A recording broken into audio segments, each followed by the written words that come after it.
Hello friends, இன்னைக்கு நான் பார்க்க போகிறது ஜாப்பனீஸ் அனிமி சீரிஸான ப்ளூ லாக் சீசன் 1 எபிசோட் 2 தான் இன்னைக்குள்ள வீடியோவில் பார்க்க போகிறோம். ஆல்ரெடி ஃபஸ்ட்டே சொல்லிட்டேன், ஸ்போர்ட்ஸ் அவ்வளோவா பார்க்க மாட்டேன்னு. ஸோ ஃபுட்பாலை பற்றி எனக்கு பெருசாக எதுவுமே தெரியாது. பட் இந்த அனிமி பார்த்து சில விஷயங்கள் கற்றுக்கிட்டேன். ஒருவேளை நான் எதாவது தப்பாக சொன்னேன்னா அதை கொஞ்சம் அட்ஜஸ்ட் பண்ணிக்கோங்க. இந்த அனிமையில் சின்ன விஷயங்கள் கூட ஓவராக பில்டப் பண்ணி தான் சொல்லுவாங்க. நானும் அந்த லெவலுக்கு சீனோட எக்ஸ்பிளைன் பண்ண ட்ரை பண்ணுறேன். சரி வாங்க, நம்ம அவ்வளோ பேசாமல் இன்னைக்குள்ள கதைக்குள்ள போகலாம். இன்றைக்கி நான் பார்க்க போகிறது ப்ளூ லாக் சீசன் 1 எபிசோட் 2.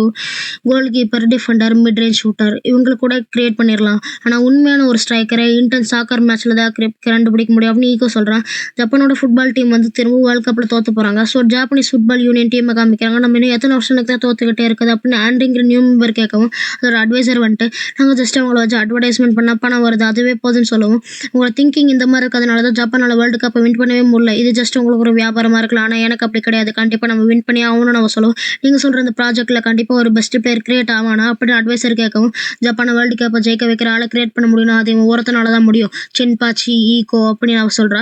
மிசுக்கு என்ன பண்ணுற, இங்கே என்ன தான் நடக்குதுன்ட்டு யூனிவர்ஸ்கே கேட்கவும் ஒரு செகண்ட் என் மைண்டு பிளாங்க் ஆயிடுச்சு. சாரி நம்ம ஹீரோ சொல்கிறான். சூப்பராக பர்ஃபார்ம் பண்ணிங்க, நீ ஒரு தோத்துட்ட ரேஸ் கேட்கிறான் லாக் ஆஃப் அப்படின்னு ஈகோ சொல்லவும் இது மடத்தனமாக இருக்குது. இந்த சாதாரண டேக் மேட்ச் வந்து என் கெரியரே ஸ்பாயில் பண்ணுதா, இது கொஞ்சம் கூட நியாயம் இல்லை. நான் நேஷனலுக்கு செலக்ட் ஆயிருக்கேன், இந்த ரெண்டு பேரோட எனக்கு டேலண்ட் அதிகமாகவே இருக்குது. ஒரு சிம்பிள் டேக் கேமுக்கு இதுக்கு என்ன சம்மந்தம் அப்படின்னு அவன் கேட்கவும் ப்ளூ லாக்கில் நடக்கிற ஒவ்வொரு விஷயங்களுக்கும் சம்மந்தம் இருக்குது. உன்னை சுற்றி பாரு, இந்த ரூம் எந்த லெவலுக்கு இருக்குது, பெனால்ட்டி ஏரியாவோட சைஸுக்கு தான் இருக்குது அப்படின்னு ஈகோ சொல்லுவோம். ஆனால் டேக் மேட்ச்சுக்கு இதுக்கு சம்மந்தம் இல்லையான்னு அவன் கேட்கவும் ஒரு ஸ்ட்ரைக்கரை பாலை நீ அந்த இடத்துல இருந்து கொண்டு போயிருக்கணும், அதே நேரத்தில் கிக் பண்ணுறதா இருந்தால் பர்ஃபெக்டாக அந்த ஏரியாக்குள்ளே கிக் பண்ணியிருக்கணும் அப்படின்னு ஈகோ சொல்லுவோம். ஆனால் 2 மினிட்ஸில் என்ன பண்ண முடியும் அப்படின்னு அவன் கேட்குறான். 90 மினிட்ஸ் மேட்ச்சில் ஒரு பிளேயர் கிட்ட பால் எவ்வளோ நேரம் இருக்கும் தெரியுமா, அந்த 2 மினிட்ஸ் 17 செகண்ட்ஸ் தான். ஈஸுக்கு இவன் மேலே கிக் பண்ணதுக்கப்புறம் கூட ஒரு செகண்ட் டைம் இருந்துச்சு. நீ இகராசி மேலே கிக் பண்ணியிருக்கலாம், ஆனால் அதுக்கு பதில் நீ பயந்து ஓடிட்ட, விட்டு கொடுத்துட்ட. ஒரு லியர் சாக்கர் மேட்ச்சில் விசில் அடிக்கிற கடைசி மேட்ச் வரைக்கும் நீ பாலை நீ டச் பண்ணி ஆகணும். பாசிரா கிக் பண்ணப்போ ஈசுக்கி கிட்ட பால் போகாம நீ கிக் பண்ணியிருக்கலாம், அதுக்கு பதில் நீ பயந்து ஒன்றை விட்டு கொடுத்துற. நீ உண்மையான ஸ்ட்ரைக்கர் கிடையாது. பாசிரா ஈசக்கி கிட்ட இருந்து பாலை பறிச்சுட்டு போனோம். ஈசக்கி வீக் பிளேயர் அட்டாக் கூடாதுன்னு ஸ்ட்ராங்கான பிளேயரை எய்ம் பண்ணா. அவங்கள மாதிரி ஈகோயிஸ்ட் தான் நான் தேர்ற ஆளுங்க, அவங்களால தான் ஸ்ட்ரைக்கர் ஆக முடியும். ஆனால் நீ அவங்க கிட்ட இருந்து தோத்து பயந்து ஓடி போனவன், லாக் ஆஃப் லூசர் அப்படின்னு ஈகோ சொல்லவும் என் கரியர் முடிஞ்சதா இல்லை அப்படின்னு அவன் கத்துறான். நம்ம ஹீரோ ஈஸுக்கு மேலே அவன் சமக்கடுப்பு ஆகிறான். என் கனவுகளை நீ அழிச்சிட்டு அப்படின்னு சொல்லி அவங்க இருந்து கிளம்புறான். அவன் கரியரை என் பண்ணிட்டேன். அந்த ஒரு செகண்ட் நான் என்ன பண்ணேன்னு எனக்கே தெரில. ஆனால் இந்த எக்ஸைட்மெண்ட்டான ஃபீலிங் நான் ஏன் இவ்வளோ ஹாப்பியாக இருக்கேன், இதுக்கான பதில் அவனுக்கு தெரியும். நீ எதுக்காக பாலை என்கிட்ட பாஸ் பண்ண நம்ம ஹீரோ கேட்கும். ஈகோ சொன்ன மாதிரி ரிசல்ட் தான் இங்கே மேட்டர், நீ அடிப்பேன்னு எனக்கு தெரியும், அதனால தான் வந்துட்டு பாஸ் பண்ண அப்படின்னு பாசிரா சொல்கிறேன். இதெல்லாம் ரொம்ப ஓவர் நிகராசி சொல்லுவோம். ஆமாம் அது ஓவர் தான். ரொனால்டோ மெஸ்ஸியெல்லாம் நீங்கள் பாராட்டுறீங்க, ஆனால் அவங்களோட வாழ்க்கை ஒவ்வொரு நாளும் இந்த மாதிரி தான் வாழ்வா சாவா போராட்டமாக தான் இருக்கும். அவங்களோட வாழ்க்கையை நீங்கள் இப்போ எக்ஸ்பீரியன்ஸ் பண்ணியிருக்கீங்க. உங்கள் ஸ்ட்ரைக்கராக இது உங்களுக்கு எப்படி இருக்குது, ஒரு ஈகோ நீங்கள் எக்ஸ்பீரியன்ஸ் பண்ணணும்னா அவங்களால எவால்வ் ஆக முடியும். நீங்களாம் இப்போ ஃபர்ஸ்ட் செலெக்ஷனில் செலக்ட் ஆகிருக்கீங்க, இங்கே இருக்க 11 பேர் தான். அதுக்கப்புறம் உங்களை டீம்மேட்ஸ், அப்புறம் அதே நேரத்தில் ஒரு எதிர்மையும் கூட 3 நாளாக இங்கே எல்லாருமே ட்ரைனிங் எடுக்கிறாங்க. ஒவ்வொருத்தவங்களோட ஃபிசிக்கல் ஆக்டிவாக செக் பண்ணுறாங்க. என்ன உங்களால் ஸ்பீடாக ஓட முடியல ஜிங்கு கேட்குறேன். ஈஸுக்கு இந்த தண்ணி குடின்னு சொல்லும். தேங்க்ஸ் குவான்னு ஹீரோ குடிக்கிறான். அந்த குவான் வந்துட்டு நம்ம ஹீரோட ரொம்ப ஹைட்டாக ஜம்ப் பண்ணுறான். அவனோட ஜம்பிங் சூப்பராக இருக்குது நம்ம ஹீரோன்னு நினைக்கிறான். இங்கே இருக்க எல்லாருக்குமே மீல்ஸ் ஒன்று தான், பட் ஸ்பெஷல் டிஷ் மட்டும் வேறு. நான் ஹீரோக்கு நாட்டோ ஐகராசிக்கு அதோட கம்மியான பிக்கிள்டு ரேடிஸ். மற்ற ஹை ரேங்க் பிளேஸர் எல்லாருக்குமே டேஸ்டான ஸ்பெஷல் டிஷ் இருக்குது. அப்போ அதில் ஒருத்தனோட சாப்பாடு ரொம்ப டேஸ்ட்டாக இருக்கும், இன்னொருத்த அதை எடுத்துகிட்டு போகும். நம்மளோடது எடுக்க போகிறோம் அப்படின்னு எகராசி பயப்படுவோம். நம்மளதெல்லாம் யாரையும் எடுக்க மாட்டாங்க அப்படின்னு நம்ம ஹீரோ சொல்கிறான். எகராசி நம்ம ஹீரோ தூக்கத்துக்கு டிஸ்டர்பன்ஸாக இருக்கான். அது நம்ம ஹீரோக்கு தூக்கமே வரல. எல்லாரும் என்னோட ஸ்ட்ராங்காக இருக்காங்க, நான் ட்ரைனிங் எடுத்து ஆகணும். நம்ம ஹீரோ போகும்போது என்ன உனக்கு தூக்கம் வரலையா அப்படின்னு பாசுறாங்க வந்து நிற்கிறான். ஆமாம் நீ பால் அதுக்காக என்கிட்ட பாஸ் பண்ண, ஒருவேளை நான் அவனை அட்டாக் பண்ணாமல் விட்டுருந்தேன் அப்படின்னு நம்ம ஹீரோ கேட்கவும் நீ அவனை அட்டாக் பண்ணுவேன்னு தெரியும், ஏன்னா எனக்குள்ள ஒரு மான்ஸ்டர் இருக்குது அப்படின்னு நம்ம அவன் சொல்கிறான். குட்டி ஃப்ளாஷ்பேக் போது பாசிரா நேஷனல் ஹை ஸ்கூல் டோர்னமெண்ட்டில் இவன் ரொம்ப ஸ்லோவாக இருக்கான். மான்ஸ்டருக்கு அது பிடிக்காதுன்னு பாலை அவனே கிக் பண்ணி கொண்டு போயிட்டுருக்கான். அப்போ பின்னாடி இருக்க ஒருத்தன் அவன் சட்டையை பிடிச்சி இழுத்துட்டு அவன் பாலை பறிச்சிட்டு போயிருந்தாங்க. அப்போ அந்த மான்ஸ்டர் தான் கவலைப்படாத அப்படின்னு சொல்லி அவனை கை கொடுக்குது. நான் சாக்கரை விளையாடும் போது அந்த மான்ஸ்டர் என்கிட்ட பேசும் அப்படின்னு அவன் சொல்லுவோம்.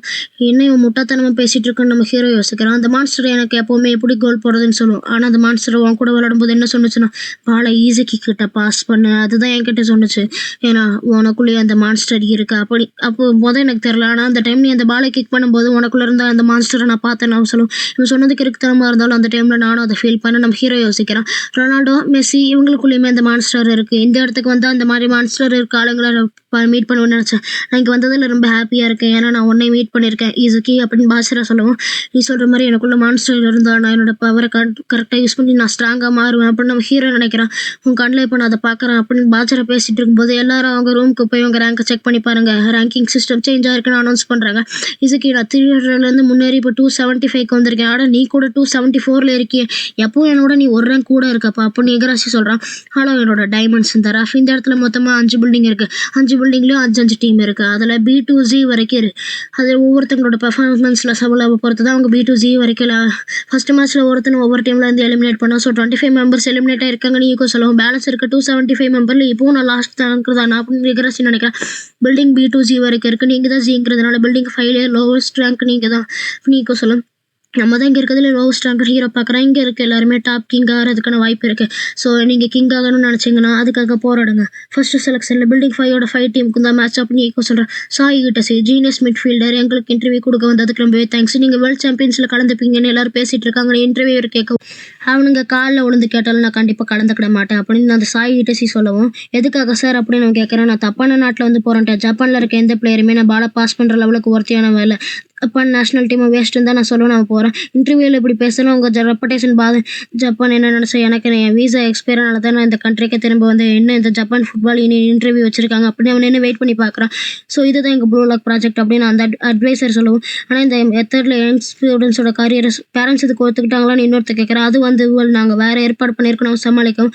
ஆமாம், அந்த பசங்க கரியர் ஸ்டாப் பண்ணால் என்ன ஹிஸ்டாரிக் ஈவெண்ட்டான பெஸ்ட் ஸ்ட்ரைக்கர் கிரியேட் பண்ணுறதுக்கு இந்த சாக்ரிஃபைஸில் அவசரம் தான் நான் ஹேண்டி சொல்கிறேன். 3 மேட்ச் நடக்கும். அதில் டாப் 2 டீம் தான் நெக்ஸ்ட் செலெக்ஷன் போவாங்க அப்படின்னு ஈகோ சொல்கிறான். ஆனால் நம்ம 11 பேருமே ஃபார்வர்ட் தானே. உன்னோட சைஸ்க்கு நீ கோல் கீப்பராக இருக்கலாம். நீமான ஒருத்தன்ட்டு கேட்கும், அவனும் சரின்னு சொல்கிறான். யார் மிட் பிளேயர் யார் டிஃபெண்டர்னு அவங்க பேசிகிட்டு இருக்காங்க. இது நாள் வரைக்கும் உங்களுக்கு கத்தி கொடுத்த ரூல்ஸ் அண்ட் ரெகுலேஷன்ஸ் எல்லாத்தையும் நீங்கள் மறந்துடுங்க. ஃபஸ்ட்டு ஸ்டாக் ஆரம்பிக்கும் போது எல்லாரும் ஸ்ட்ரைக்கர்ஸ் அதை விளாட ஆரம்பித்தாங்க. அதுக்கப்புறம் தான் இவ்வளோ ஆச்சு மிட் ஃபீல்டர் டிஃபெண்டர்னு எல்லோரும் கொண்டு வந்தாங்க. அந்த விஷயங்கள்லாம் யாரும் ஜெயிக்க வச்சதில்லை. நமக்கு தேவையானதில் ஒரு புது கிரியேஷன். இது நாள் வரைக்கும் நம்ம பண்ணாத விஷயங்களை பண்ணணும். திரும்ப புதுசாக 0ல இருந்து ஸ்டார்ட் பண்ணணும். உங்களோட புது ஐடியா ஸ்ட்ராட்டஜிஸ் ஃபார்முலா எல்லாத்தையும் கொண்டு வாங்க. அதை ஃபீல்டில் ஆக்டிவேட் பண்ணுங்கள். நமக்கு தேவையானது ஒரு ஹீரோ மெஸ்ஸி ரொனால்டோ நெய்மர் மாதிரி அவங்களும் அதை சாக்கிற ஜஸ்ட் 1% என்ன வேணால் சாதிக்க முடியும். நீக்கோ சொல்கிறேன். புது ஜென்ரேஷன் நாங்கள் க்ரியேட் பண்ணுற ஜப்பானுக்காக போராடுற மாதிரி நீங்கள் எல்லோரும் தயாரா? ஏன்னா ப்ளூ லாக்குள்ளே அப்படின்னு அவங்க சொல்கிறோம். சின்ன பசங்க லைஃப் அது பாதிக்கும். அவங்க கரியர் ஸ்பாயில் பண்ணுன்ற ரிப்போர்ட்டரில் கேட்குறாங்க. சார் ஃப்ளைட்டுக்கு கேன்சல் பண்ணி இவங்க கிரியேட் பண்ண போகிற அந்த ஸ்ட்ரைக்கர்ஸை நானே டேரெக்டாக பார்க்கணும் அப்படின்னு சாய் ஈட்டசி சொல்கிறான்.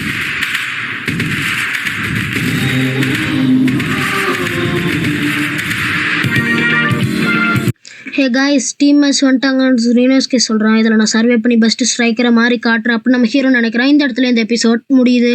மொத்தமாக இந்த ப்ளூ லாக்குள்ளே 5 பில்டிங்ஸ் இருக்குது. அதில் 5th பில்டிங்கில் தான் V2Z வரைக்கும் டீம் இருக்காங்க. இந்த 5 டீமுக்குள்ளே தான் மேட்ச் நடக்கும். அதில் பெஸ்ட் 2 டீம் தான் நெக்ஸ்ட் லெவலுக்கு போவாங்க.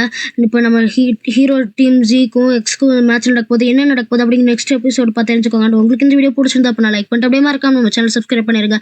தேங்க்யூ ஃபார் வாட்சிங். Bye guys. நெக்ஸ்ட் எபிசோடில் மீட் பண்ணலாம்.